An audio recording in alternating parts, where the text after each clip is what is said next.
Have you been challenged in seeing the benefits of your training programs? Or you found that you've been training, but you're not seeing the behavior change, or you're not seeing the performance improvement you expect? If that's you, stay with me. If you are looking for a way, a means, a strategy, a few tips on how you can ensure your training programs do not fail, how you to ensure that you see maximum benefit for your training programs, stay with me while I take you through 7 points, concepts, and methodology to ensuring that you get the best and the most out of your training programs. My name is Ian Blanchard, or Coach ENB. And over the last few years, we've been doing training programs, we've been doing coaching programs, and what we've been able to find is a method, a way of doing things, a way of putting together training programs that almost guarantees that you see the behavior change or the performance improvement that you are looking for. What I want you to do as we walk through the program is to keep a couple of examples in mind that will help you be able to kind of link the information I'm sharing and the process that I'm sharing with a particular example, with a particular situation that you can make that transition, so to ensure that you're able to make the maximum benefit of what I'm going to share. One of the things I want you to bear in mind is that that's not just for people who are being trained, either for you as a facilitator or trainer, or for you as an HR manager who have people who you're looking to develop. It's also for you as you think about the programs you've been on, the training sessions you've done, and you look forward, or if you look back, you begin to recognize in actual fact you have not benefited as much as you needed to. That the principles that you learned in programs that you've done 5 years, 6 years, 3 years ago, 18 months ago, you've not put into practice. Let me give you an example from my own life, from my own experience, that have made me recognize that while we do a lot of training programs, while we sit and we listen, we go to conferences, what I found is that even when we have some of the knowledge of particular things, we may find that we do not apply that knowledge on a consistent basis. A number of years ago, as chief executive of Cayman Wise Grenada, I had an HR manager, and I would go down to his office and just start speaking to him about various challenges we had or various programs we may need to implement. And I was struggling with the realization that I'm speaking to him and he's listening, but I'm not getting the type of feedback from him that I would have expected, or I would have wanted. So I started to think through what was going on. I recognized that in spite of my emotional intelligence training, I was forgetting a couple key principles based on his natural style and what he was like. Now, my wife, would not be pleased with me when she think about what we've invested in some of those emotional intelligence programs, even to the extent that I'm certified. But yet I wasn't able to maximize or always practice that knowledge and that skill. So I recognized what was going on. So what I would do before going to see Jewel is I would call him in the morning and I would say, look, I'm coming to see you this morning or this afternoon, and what are we going to discuss are these 3 things. And here's what I'm thinking, and here's what I'm looking at for us to either create a new program or make an amendment to a program or a challenge that we are facing, and I want your perspective on it. I then began to recognize that once I went to see him, after giving him some context and some information about what I want to speak about, I found we had a beautiful conversation. We were back and forth. He was giving me feedback. He was giving me his perspective on a number of areas, because he had time to think through it. He had time to to process what it is what I was telling him, and to prepare his thought pattern and his thought process. So in spite of the fact that I had been trained, I'd done a number of programs, I was certified, what was happening is the lack of use of that information in a way that could make me more effective. And you will find sometimes that you've put people through training programs. You've seen people who in your team who have challenges in terms of either behavioral challenges or performance challenges, and you put them through a program, and 9 months, a year later, you're wondering, well, what's going on? Have we wasted our funds? Have we found ourselves in a place where this person doesn't want to learn? They just don't want to change? Well, remember, human behavior doesn't just switch overnight. Human behavior is something we've developed and cultivated, and a lot of times have become habits, and therefore it becomes difficult to switch it overnight. And what I want to share with you is, how do you find a methodology, a process to ensure that you are able to help people change behavior and help people be able to improve their performance. So I'm going to walk you through the 7 steps, and then I'm going to just kind of walk through them one by one. So let's look at the 7 steps that I believe are critical when you're looking at designing your training programs, when you're looking at ensuring that you want to see behavior change or performance improvement. So step number 1 is the thought or the concept of what's in it for me. Now, that's not what's in it for you as the HR manager or as the facilitator or the trainer. It is what's in it for me as far as you, the participant, is concerned. So if you're looking at yourself, then you need to think of what's in it for you. If you're looking at delivering training or preparing and putting together a training program, you need to look at it at what's in it for the participant and why would they want to be engaged in the process. The second step is the whole concept of self-awareness. Just awareness of how I learn, awareness of what is natural to me. So self-awareness is the second part of the process. The third process is the whole idea of mindset. I don't know if you recognize that everything we do, everything we say, every behavior we've cultivated comes from a belief system, comes from the way we think and the way we process things. So mindset is the first piece. The fourth piece is around training, the actual training that you do with the individual. So that's the actual fourth piece. The fifth piece is the idea of coaching. And what we found is a combined training coaching approach actually gives you the best result in terms of behavior change, in terms of performance improvement. The sixth piece is the concept of application. Now, it is one thing for me to learn theory. It's another thing for me to be able to apply the principles I've learned and to ensure the program has a built-in system for ensuring that I'm able to apply that which I've learned. And the seventh step, or the seventh part of the process, is the whole concept of tracking and accountability. The challenge sometimes is we do programs, but there's no tracking and there's no accountability.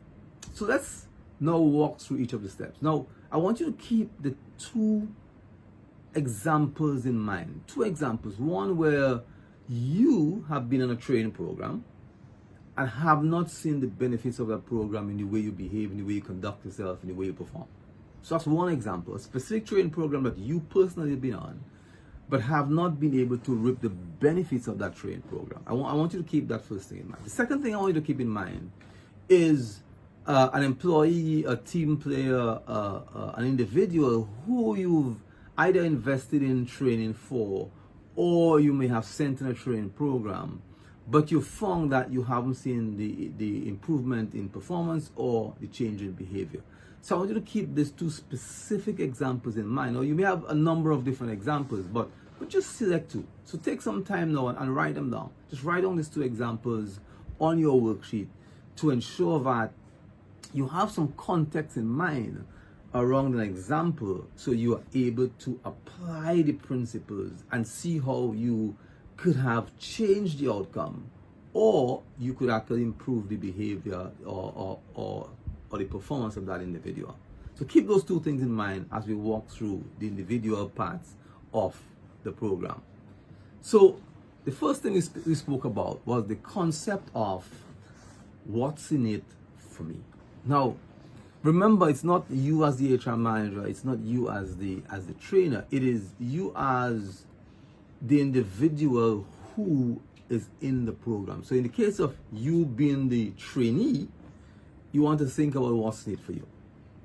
In the case of the individual who is being trained or who is being sent to the training program, you want to be thinking about how do you connect the benefits of the training program to them as an individual.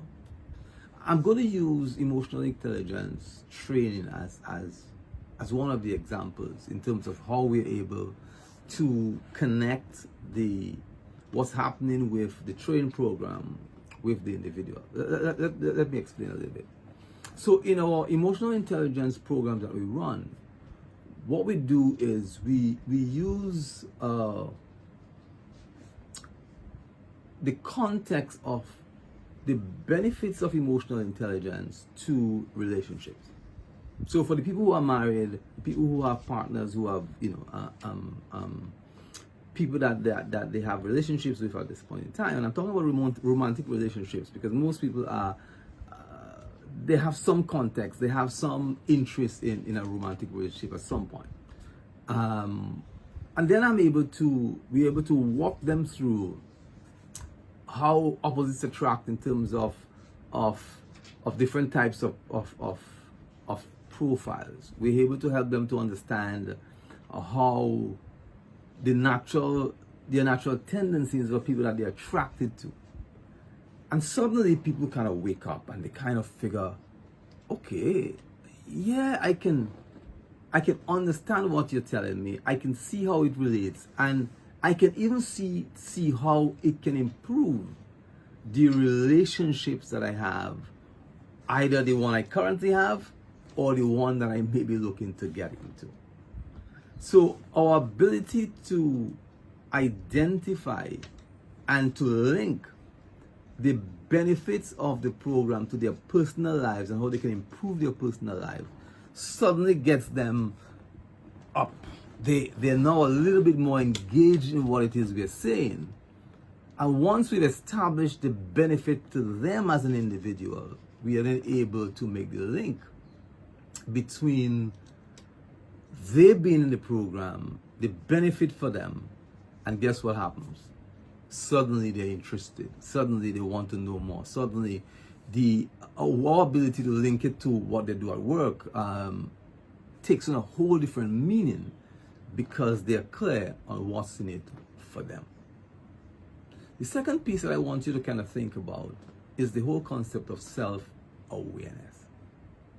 The awareness of who they are, the awareness of what's natural to them, the awareness of what drives their behavior, why they do what they do.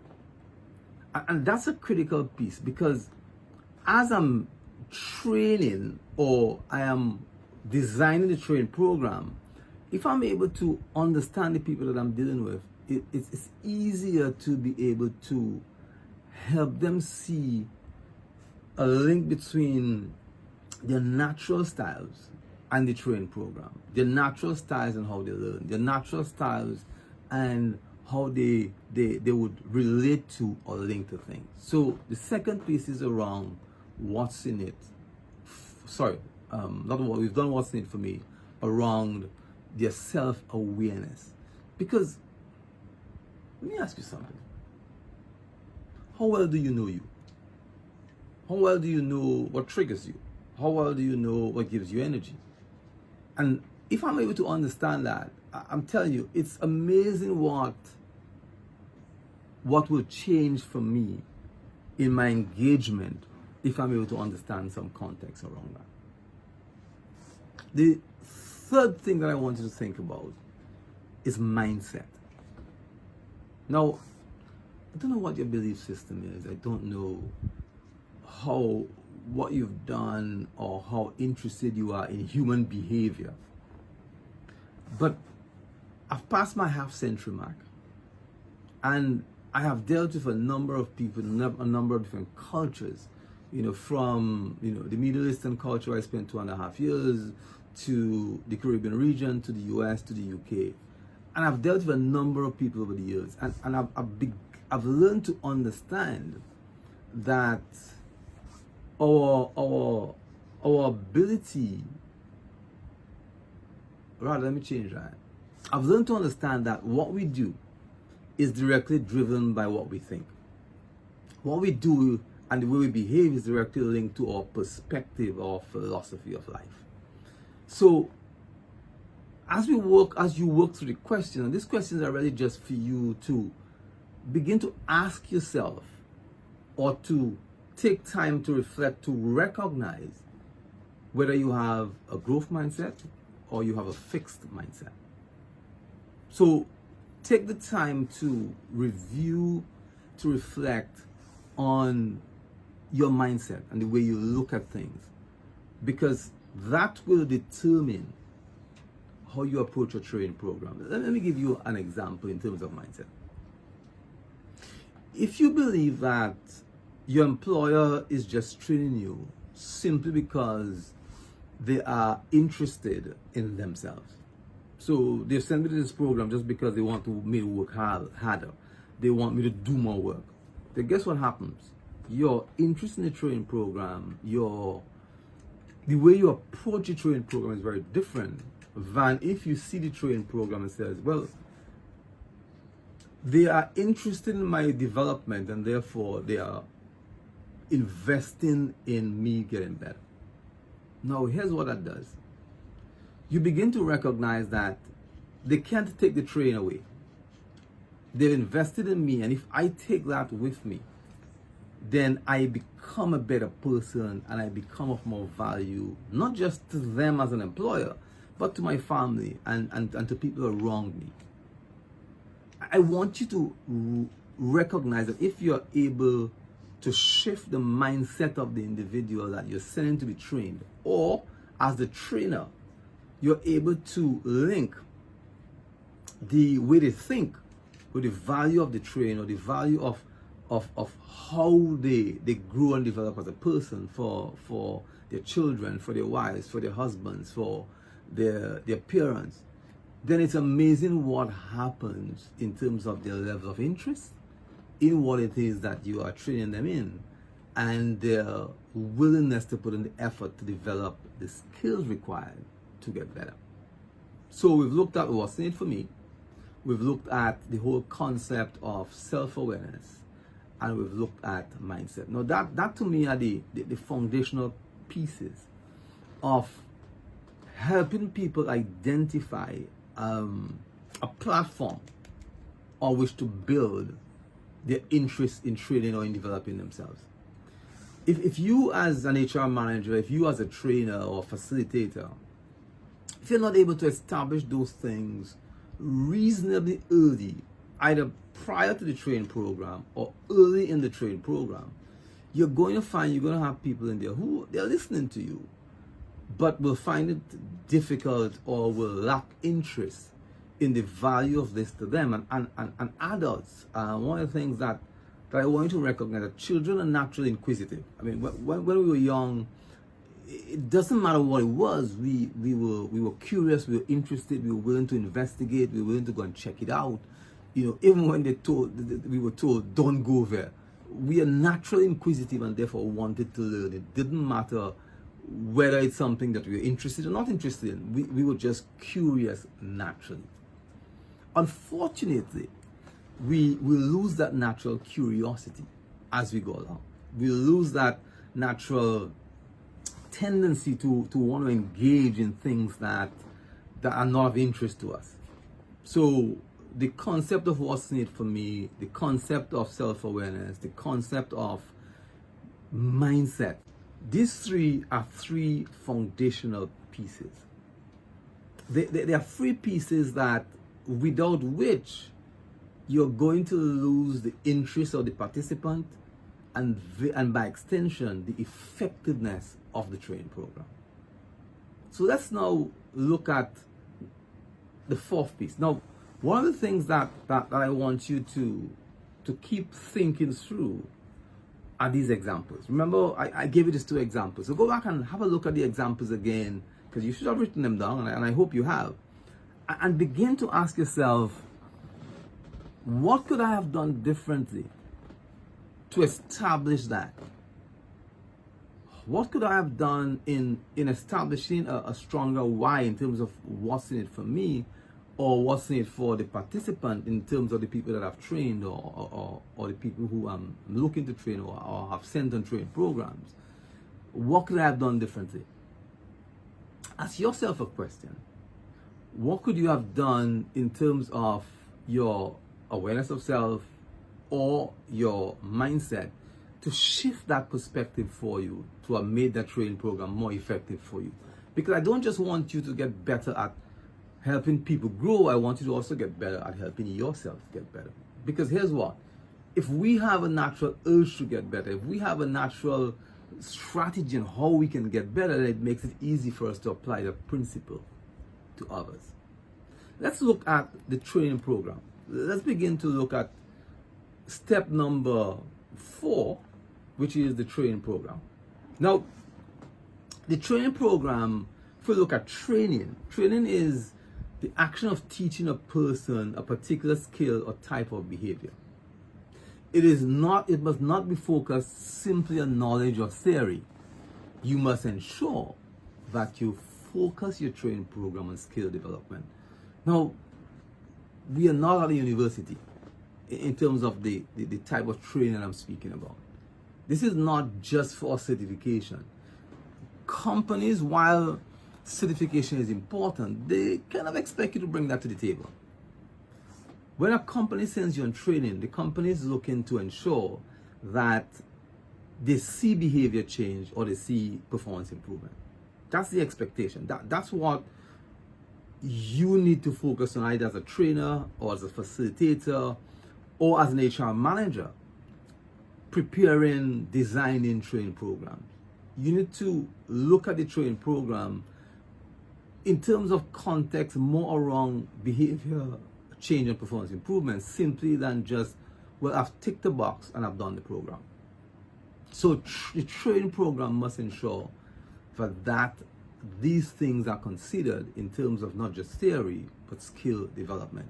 So in the design of the program, you want to think through, for example, a sort of workbook worksheet that the person is able to make notes and document it in a structured way. Because here's what's important. There is something that happens, and research has borne that out, when you transfer something from your mind through your hands onto paper. Now, I said I've passed the half century mark, right? So the writing concept works for me. Now, for you millennials, you may find that the typing, putting it on an iPad, an iPhone, a Samsung Galaxy, that may work for you. But there's something about the transfer of a thought, of an idea, of a concept, from your mind through your hands, that actually makes something stick and something that you can actually connect with. The other thing to think about is that people learn differently. So if you think about your training program, you want to be able to establish a little bit of, one, people who are auditory, people who will learn just by hearing, just by listening, just by speaking. You also want to add to that the context of people who are visual. So you want to add some images, some imagery to it, some diagrams, some pictures, because some people need to see something to be able to get the concept and the context. And then you have some people who are kinesthetic, who needs to practice, who need to touch it and feel it and write it. So I want you to understand these three concepts, because if you're then able to touch and feel and write and get involved and get engaged, then in actual fact it's proven that people who do that learn a lot better and retain a lot better. So we've looked at training. The fifth concept, or the fifth part of the process, is the whole idea of coaching. Now, when I say coaching, I mean the form of development in which an experienced person called a coach supports a learner or client in achieving a specific personal or professional goal by providing training and guidance. If you think of sports, you think of coaching.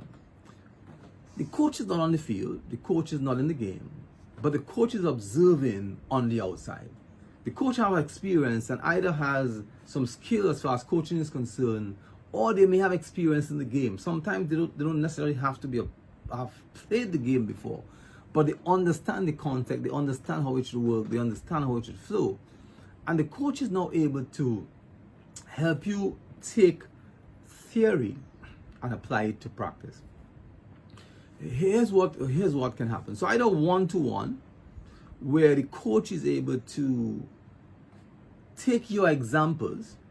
In the case of a game, obviously the coach can see the game, but in case of an individual, either for behavior change or performance improvement, the coach is able to look through the areas that you're lacking in terms of performance improvement or behavior change and be able to now take the theory and apply it specifically to your context. Also, you could do it in small groups, small coaching pods, for example. So you may take 3 to 5. If you go beyond 5, then you're going to lose the value of the coaching in that program. So coaching is the fifth leg of that process, that model, to ensuring that you can improve performance or change behavior. Now, look,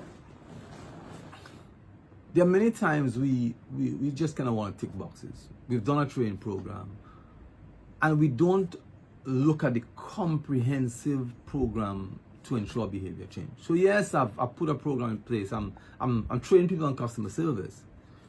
But what is the process for ensuring that people actually improve the service they deliver to customers? And how do you ensure that? So we've done 5 pieces of it. Let's go to the 6th piece. The 6th piece is around the whole idea and the whole concept of application.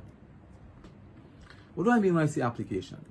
So if you think about a training program and somebody comes back into the workplace, they come back to the workplace and there is nothing in the overarching program to ensure they apply the principles they have learned. So they walk back into work and they just get back into work. How interested they're going to think that you are as an employer or as a manager to what they've spent 2 days, 3 days a week at this training program. So what you want to ensure that the program includes some application, meaning that they get a project to do that ensures that they practice the skill that they have just been trained on. Or they may be seconded to an area where they can practice that which they have learned.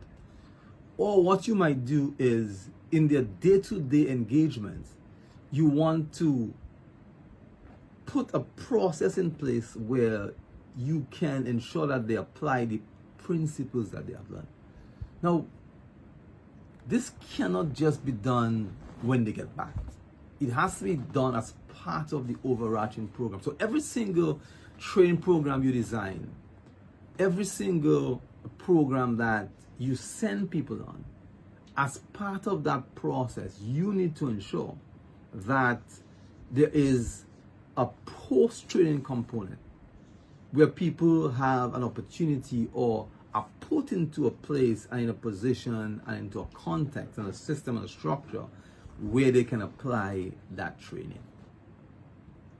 The 7th part of the process is what I call tracking and accountability. If you have a development program, if you're looking to change behavior, if you're looking to improve someone's performance, how are you going to know that you've actually succeeded if you don't have a structure to track it and to hold them accountable? Now, it could be in your performance management system. It could be in a performance improvement plan based on what the issue is. But there has to be a tracking and accountability process. And not accountability to simply just knock you over the head. Is a support structure to ensure that you are improving. So for example, if you're a program, you want to maybe have weekly conversations. You maybe have conversations every 2 weeks. Maybe you have monthly conversations, specifically as it relates to either the behavior or the performance improvement. Because then the person is sure that you are interested, not just because you're trying to either get rid of me or try to find a reason why I'm not performing, but I'm going to support you through the process of ensuring that you've changed, or you're looking to change, or you're changing, because I want you to get better. Folks, a lot of money spent in training programs. And you may be having more and more difficulty in convincing your bosses that your training budget needs to either remain what it is or to get bigger. So what you find is training something that's normally sized or cut first. If you look at applying these 7 principles, if you look at saying, let me first take some time to look at what behavior I'm trying to change, what performance I'm trying to include, what shift I'm trying to create in culture within my organization. If you do a proper analysis to understand who are these people, what I'm trying to teach them, what's important to them, look at helping them become more self-aware, helping them look at their mindset and how their mindset affects their behavior, look at the training program, how it's designed, look at some coaching elements, because what we found from experience is that the training and coaching combination works best for performance improvement or behavior change. Put some application training or application opportunities in there that's deliberate, that is planned, that is structured, and then ensure that you have some tracking, that you have accountability, and you have a support to help that person grow and develop. I assure you, you're going to be amazed at the changes you see and the value you receive from your training programs. Now, I'd love to get some feedback from you, but here's what.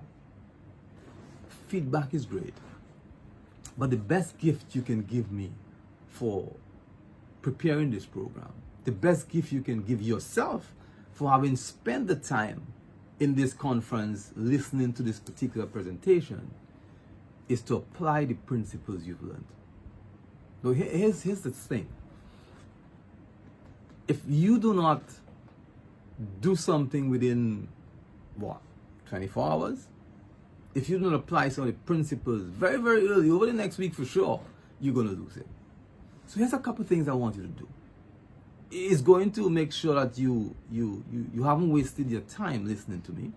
And more importantly, that I haven't wasted my time preparing this, because for me, I want you to grow through it. I want you to get better through it. So I want you to do a couple things for me. One of the things I want you to do is, within 24 hours, I want you to share at least one principle you've learned from this session to someone else. Just share it. Because here's what that does. That transfers your view of yourself from a student to a teacher. So pick one principle, pick one thing that stuck with you, and share it with someone else.